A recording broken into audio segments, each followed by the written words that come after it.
welcome back. It's Sheena from Sheena's Life Therapy, and today I want to talk about grief. Grief is a universal language, yet not everybody talks about it. We all have a unique experiences, and each experiences are beautiful. Today I want to share my own experience on grief, a Japanese traditional process of coping with grief.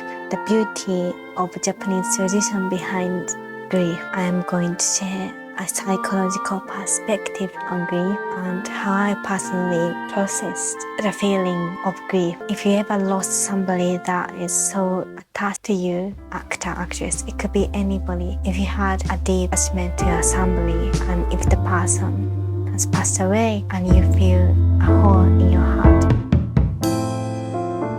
It's hard to leave with you still on my mind. If that's you, this video is for you. If this is the topic that interests you today, please stay tuned until the end and let's get into the video. So, I said I'm going to share a story. My Japanese grandmother, who I had a deep connection with, has passed away in August 3rd. My mother emailed me about this news, and I immediately called a workplace and took a couple of days off. Went to my grandmother's house. Takes 4 hours by bus from here to my grandmother's house, but I wasn't able to. We missed the final call, the writing's on the wall. We fell and now we walk in the ruins of our love. Days gone fading, hearts still aching. I can't control it, I can't control it. I know. Because I moved to this new city in April, I didn't get to see her that of this year, and I regret that so much. If you're living close to your grandparents, please do visit them as often as possible, because you never know when it's going to be the last. I'm going to show you a picture with her and me. Okay, so this is her, and this is me when I was born. This is me, baby, and this is my grandmother. And this is my grandmother and me in her garden of her house. This is me when I was 2 years old, and this is her. My grandmother raised me when I was born till I become 2 years old, because my mom went to a hospital to give birth to me near my grandmother's house. After that, my mother moved to a city that takes 2 hours away from her house by car, so I didn't get to see her quite often. Going to see her was my favorite things to do. I loved seeing my grandmother. My grandmother and I had a very beautiful connection together. We would chat on and on for more than 2 hours or 4 hours if nobody stopped us. When I arrived to her house, I would open the door and say, "Oba-chan," which means, "Grandma, are you there?" And she would run to me and say, "Oh, is it Sheena? Welcome. Thank you for coming. Come here, sit down and tell me everything. Tell me your story. How have you been doing? Tell me everything." Yeah. And we would eat sweets together and talk and go on. Me by just telling you the story and remembering that, it gives me a tear in my eyes. Yeah. This is how I loved my grandmother. And when I noticed that my grandmother has passed away, I felt as the world had stopped. I couldn't believe, and I wished this was a lie. I hoped that this was a lie. Turns out it was true. My grandmother was a healthy person. She was strong, independent, and everybody thought she would live until she becomes 100 years old. She passed away at the age of 88. She lived the most. She lived longest among her 4 siblings, and everybody didn't expect this news. Until she went to the hospital and got hospitalized, she became weak. I guess I didn't want to see that reality, so I blamed my work for not seeing her as often. I could have seen her every week because I had at least 2 or 3 days off. I could have done that, but I made excuses. And I feel so sorry to my grandmother for not seeing her as often, because she must have felt so lonely alone in hospital. And among her grandchild, I can say confidently that I am her favorite among a lot of cousins and grandchild, or great-grandchild. Because we would go to different cities. Anyway, she would take me on a trip with her to travel to lots of cities in Japan. And that was my favorite thing to do growing up. Yeah. She made me a travel lover because she was a travel lover. And she didn't have her husband. My grandfather died before I was born from a lung cancer. So I raised her child, my mother and my uncles alone for after he has passed away. My grandfather and my grandmother has a farm, and also they are cow farmer. So my grandfather and grandmother has a big cow pen where they raise cows and get milk. And she also had several tambo. She would need to do farm and raise cow at the same time. So she was very, very tough woman. She was always busy doing work, but she managed to raise 4 children, and I admire her.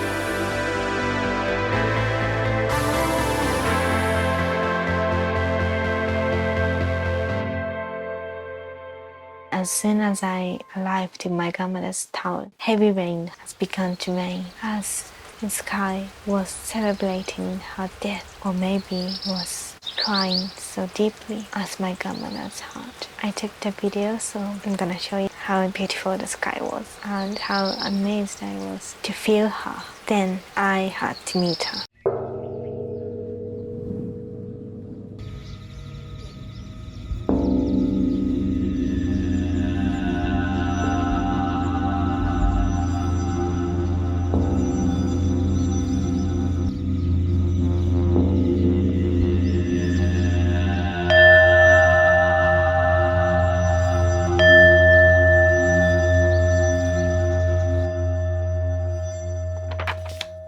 In Japanese culture, the body would be displaced in their house, and after the funeral, the body would be burnt, and afterwards, the family would gather and take the chopstick to take the bones out into this special white box, and the white box full of the bone will be displayed every 7 days after the death until 49th day. And every 7th day, the monk would come to your house, to the house, and pray together, and they will celebrate the impairments of life. And because people can do that, I think Japanese people are so good at grieving. We have a time and space to thank the death and the life we could share together.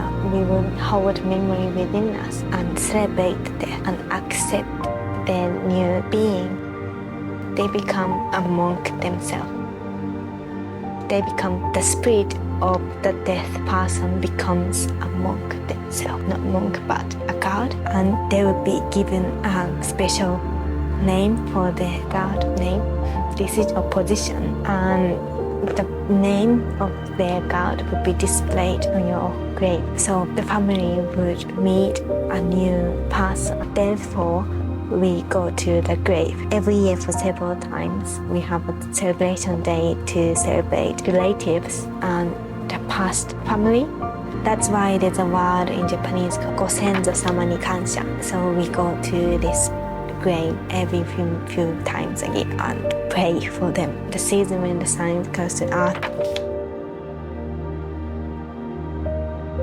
There's 3 times of the family would come to the house. So we pray and we display dinner and food to the obutsuda. Obutsuda is something that they have this kind of pic displayed, and they have all the stuff such as oko, send you on the ring, and you make a wish and you connect with the person within yourself. You talk to them. So yeah, I've done all of the process, and I'm going to see my grandmother to celebrate her 100 days after her death, and we are going to celebrate with the monk and temple shrine person would come to my grandmother's house to make special ceremony. And I can connect with her, and her spirit would come back to her house again, so I can meet her spiritually again. After her pass, I learned a lot of beautiful Buddhism culture and Japanese traditional funeral culture, and how people reflect on death, celebrates death, process grief and grieving process. And it was so beautiful and yet practical. And if everybody could practice these elements normal days, then I think the world would become a better place for people to process their grief. I am going to make it very simple to you. The story is that people die and there's a pre-funeral, we call it, and then only close family would go attend to this pre-funeral. And this is usually held after the death, the day on the same day as they left the world, or it could be a few days later. But it says it is believed in Japanese Buddhism culture that when the person dies, the spirit would remain for 49 days. You do it straight after the body dies, and then after that, there's a funeral. The actual funeral will be held a few days after the pre-funeral or the day after the pre-funeral. And then afterwards, we have 7-day ceremony that all of the family gathers again and put the bone of the gone person that we did it in after the funeral. The body would be burnt and the body become a dust, and only bone would remain.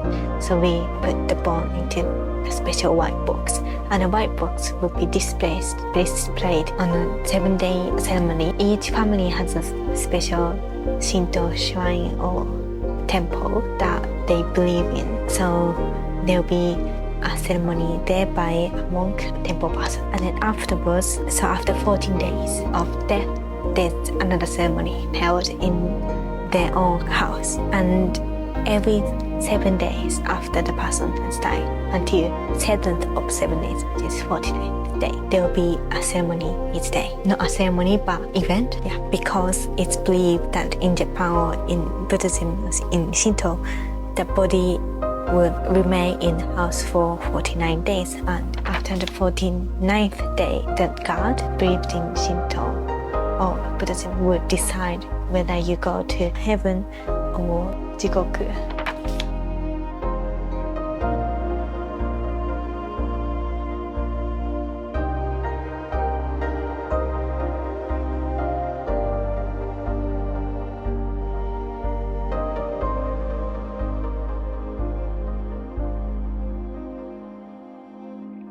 After 49 days simulation, the bone that we collect in the box would go to a grave. So we need to build a grave for the person until the 49 days simulation. And I saw my grandmother going inside the grave that my grandfather already have, and she was displayed next to my grandfather's white box. So 2 white boxes are in my grandfather's grave, which I'm quite happy with, because she can finally be with my grandfather again after more than 30 years. They met again, I hope. And then there's 100 days after 49-day termination. So you have 100 days to process your grief.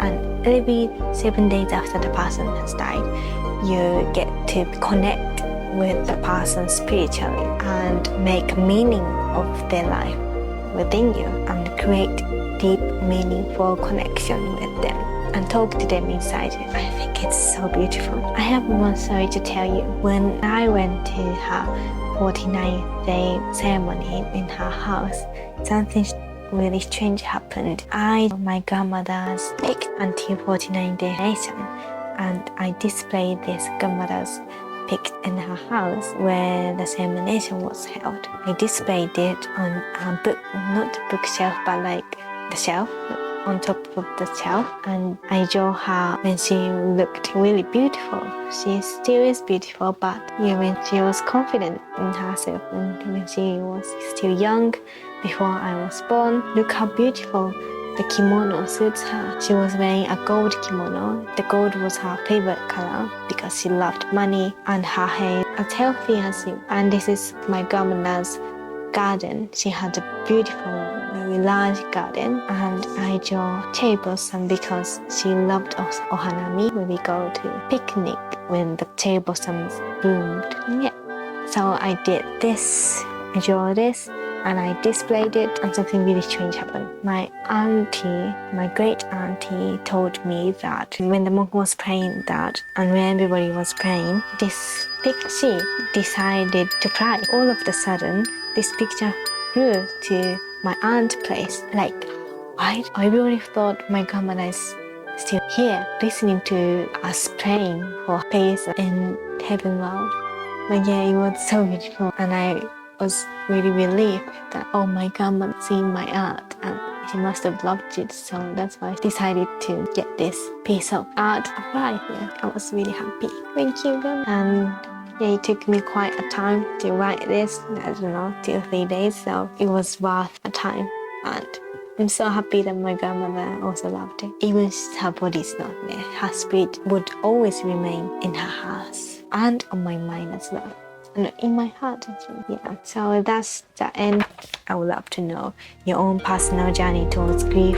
If you learned some lessons from grief, please feel free to share it in the comment section. And if you have any questions about the traditional experiences, I'll leave my email in the description box below, and you can always find me on social media. I do Instagram, and there's a website that I share my own experiences, and I also share about psychological well-being, so feel free to check that out as well. If you like to see more contents like this, I share about psychological well-being, mental health, experience of living in Japan, anything in psychology, because my passion is psychology, and this is your safe space to therapy your life. So I wish my experience on grief has made you therapy your own grieving process. Thank you so much for watching. I'll see you in the next video. Until then, take care.